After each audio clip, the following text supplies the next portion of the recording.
Shalom adik-adik, sebelum kita memulai pelajaran kita, mari kita bersatu dalam doa. Terima kasih Bapa, terima kasih Yesus, kami bersyukur buat pada pagi hari ini, di mana Tuhan masih memberikan kami kesempatan, sehingga kami dapat berkumpul untuk memulai setiap pelajaran kami. Kami sambut setiap pelajaran kami ke dalam tangan-Mu, hanya di dalam nama Tuhan Yesus, kami berdoa dan mengucap syukur, haleluya, amin. Shalom adik-adik. Nah, di sini kita akan memulai pelajaran kita, yaitu mengenai tentang iman kepada Tuhan. Nah, sebelumnya Miss mau tanya ya, atau Bu mau tanya. Nah, adik-adik pernah dengar nggak iman kepada Tuhan itu seperti apa? Mungkin adik-adik pernah dengar, baik di gereja, di sekolah, mungkin pernah adik-adik dengar.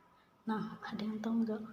Nah, kalau tidak ada yang tahu, dengarkan Miss baik-baik ya. Miss akan jelasin bagaimana iman kepada Tuhan.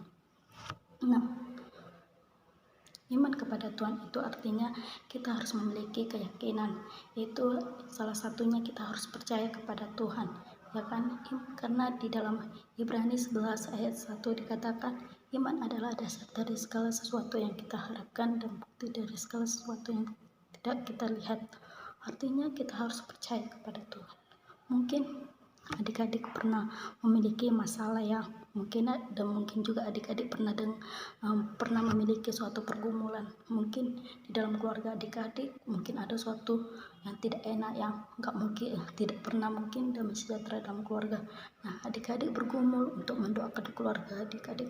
Nah, kuncinya itu ya, pertama kita harus datang kepada Tuhan. Kita harus menyerahkan hidup kita kepada Tuhan. Seperti ini ya, ada gambaran yang bisa akan tunjukkan ya. Nah, seperti ini. Nah, jika kita memiliki iman, kita harus datang kepada Tuhan. Kita harus meminta doa kepada Tuhan, memohon kepada Tuhan supaya setiap pergumulan kita, supaya Tuhan jawab, ya kan? Nah, makanya adik-adik, apapun yang adik-adik kumpulkan selama ini, kita harus datang menyerahkan hidup kita kepada Tuhan supaya kita percaya bahwa Tuhan sanggup menolong kita. Nah, makanya adik-adik itu harus memiliki iman, kepercayaan kepada Tuhan, apalagi kita sebagai orang Kristen ya, karena Tuhan mengajarkan kita untuk percaya, ya kan? Baik pun kita harus percaya kepada setiap perintah-perintah Tuhan, ajaran-ajaran Tuhan, kita harus percaya. Bahkan kuncinya itu adalah salah satunya kita harus percaya dan yakin, dan kita harus datang kepada Tuhan, menyerahkan hidup kita kepada Tuhan, ya kan? Kenapa sih Miss harus perlu memiliki iman itu di dalam hidup kita, ya kan? Bagaimana kita tidak memiliki iman, tidak percaya, ya kan, bahwa pertolongan Tuhan itu ada bagi kita, sedangkan kita aja tidak mau datang kepada Tuhan, ya kan? Karena salah satu doa artinya adalah suatu komunikasi kepada Tuhan. Nah, itu adalah seperti tempat curhat kita, ya kan, dimana kita berserah kepada Tuhan, ya kan?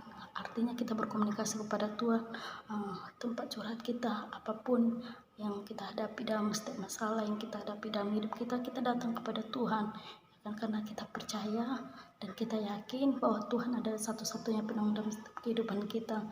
Makanya adik-adik jangan pernah takut, ya kan, jangan pernah bimbang, dan jangan pernah tidak yakin kepada Tuhan, tetapi kita harus percaya dan yakin bahwa Tuhan itu adalah penolong dalam setiap kehidupan kita. Oke, demikian setiap apa yang Miss tunjukkan, yang Miss sampaikan. Mungkin adik-adik sudah mengerti, dan mungkin adik-adik ingin memberikan pertanyaan, ini saya persilahkan. Demikian setiap apa yang Miss sampaikan. Tuhan Yesus memberkati, amin.